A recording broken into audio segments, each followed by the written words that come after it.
Hello everyone, welcome back to my channel. অনেক দিন পর আমি আবার একটা নতুন ভ্লগ নিয়ে চলে এসেছি। জঙ্গল সাফারি থেকে ফিরে আমরা তাড়াতাড়ি করে ফ্রেশ হয়ে আগে ব্রেকফাস্ট করে নিই, কারণ আমাদের আরও একটা জায়গায় যাওয়ার কথা ছিল।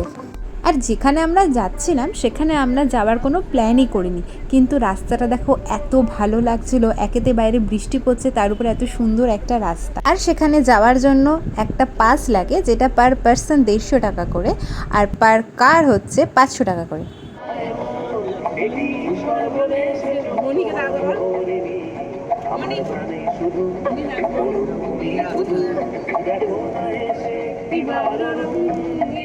তো আমরা পৌঁছে গেছিলাম বক্সার ট্রেকিংয়ে। হ্যাঁ, আমরা ফার্স্ট থেকে কোনো প্ল্যানিংই করিনি। আমরা জিজ্ঞাসা করেছিলাম এখানে কোথায় যাওয়ার জায়গা আছে, তো তারা তখন বলেছিল এখানে আপনারা ট্রেকিং করতে পারেন।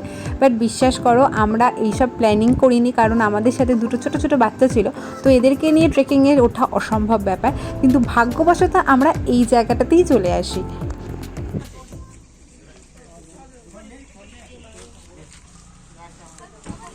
আমার একটা নিয়ে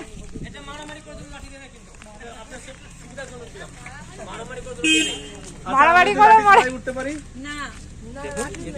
না লাঠি থাকুক ভালো, নিজেটা দেখে নিতে হয়। হ্যাঁ ঠিক আছে। লাঠি, এই লাঠি মারামারির জন্য নয়, লাঠি হচ্ছে পাহাড়ে ওঠার জন্য। না, আমাদের পড়াশোনাতে চেয়েও বাজে।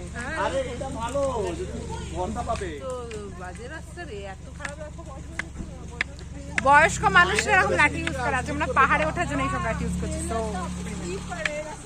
বাবা নিচে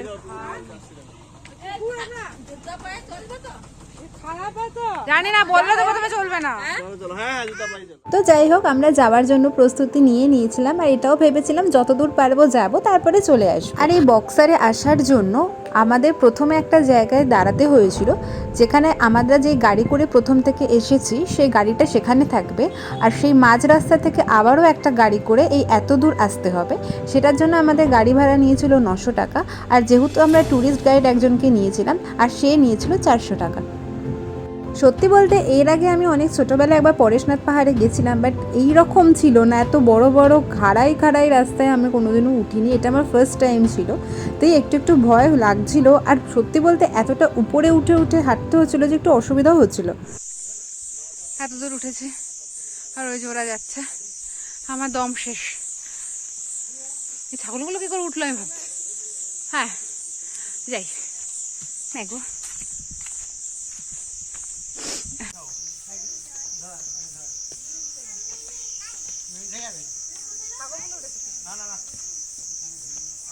এটা ছিল প্রথম একটা দেখার জায়গা, যেখানে সবাই আসে। এখানেটা খুব সুন্দর, এই দোলনাটা ছিল। আমি ভেবেছিলাম এখানে বসে একটা সুন্দর ভিডিও করব, বাট দুর্ভাগ্যবশত ওখানে একটা অন্য টিম চলে আসে, আর আমি সেখানে বসতে পারি না।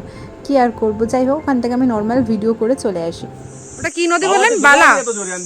এটা বালা, আর এটা বক্সা।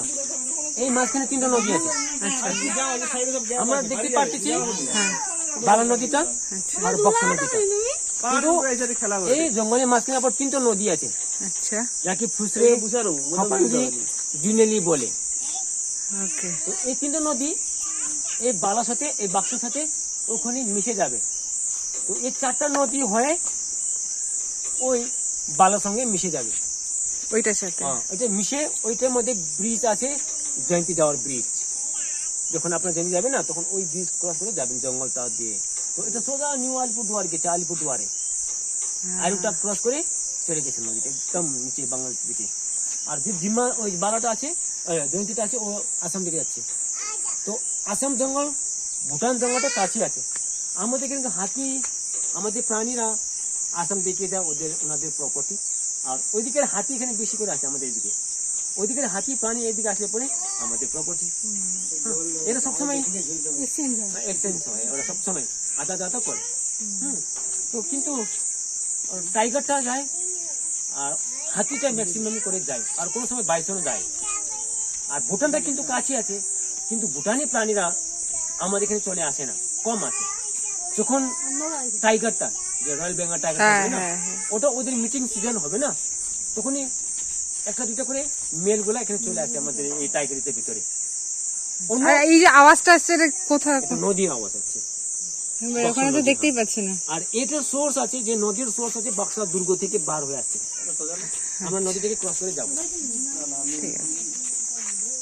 তো পাখিরা প্রচুর আছে ভুটান থেকে, প্রচুর শীতকালের মধ্যে ভুটানে থেকে এই টাইগার রিজার্ভের ভিতরে অনেক পাখি, অনেক জাতির পাখি চলে আসছে। এখানে প্রায় 500-550 জাতির পাখি গুলো আছে এখানে। এখন আপাতত 300 মতন আছে, বাদ বাকি পাখি সব চলে গেছে ঠান্ডা জায়গার মধ্যে, নিজের জায়গার মধ্যে চলে গেছে। ওই রাস্তাটা বেটার আগেরটার চেয়ে। বাবা তো পুরো সাদা সাদা হয়ে গেছে। আগের রাস্তাটার চেয়ে এই রাস্তাটা অনেকটা বেটার, কেন অনেকটা আরাম পাচ্ছিলাম এই রাস্তা দিয়ে হাঁটতে। সত্যি বলতে প্রথম যখন শুরু করেছিলাম তখন ভেবেছিলাম আর বেশি দূর যেতে পারবো না, কিন্তু এইরকম রাস্তা ভেবে আমরা ভেবেছিলাম না যেতে পারবো। তাও মাঝে আমরা রেস্ট নিয়ে নিয়ে তারপর গেছি।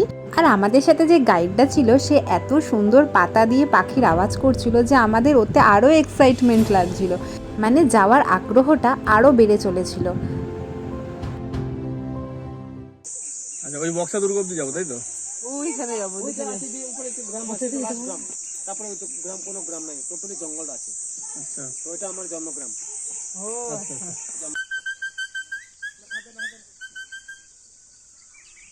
পরিচয় দিচ্ছে আমাকে, ড্রঙ্গ পাখি বলে, কালার কালার হয়, ওই যে দেখেছে, রিপ্লাই দিচ্ছে আমাকে।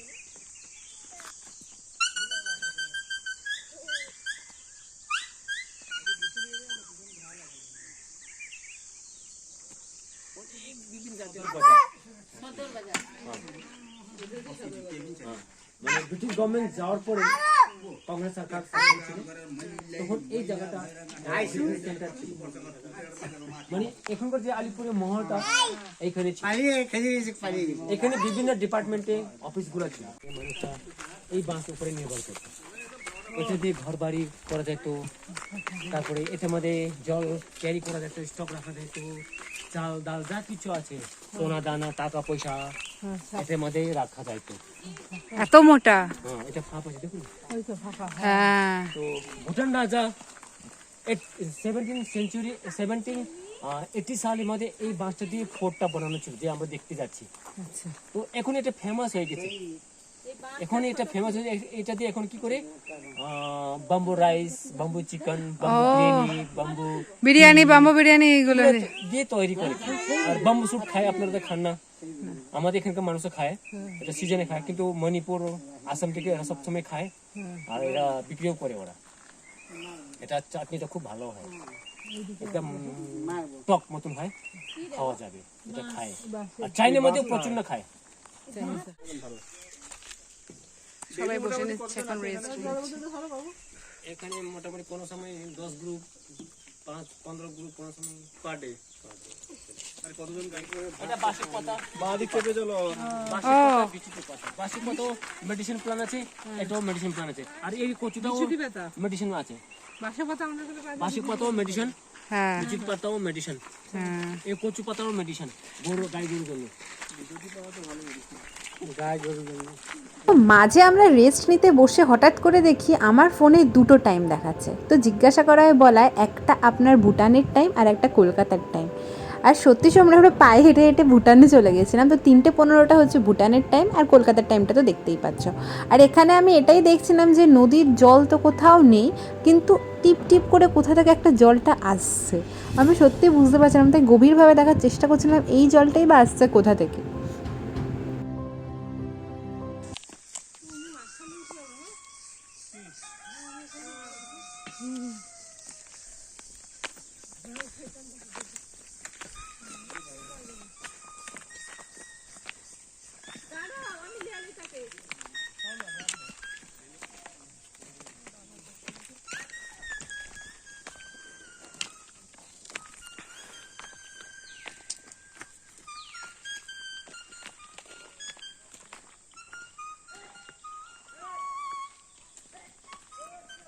এই গানটা পুরোটাই ওই গাইডটা পাতা দিয়ে করছিল। আর নেক্সট পার্টটা নেক্সট ব্লগে আসছে। তোমাদের ভিডিওটি ভালো লাগলে লাইক আর সাবস্ক্রাইব করে দিও। দেখা হচ্ছে পরের পার্টে, ততক্ষণের জন্য টাটা।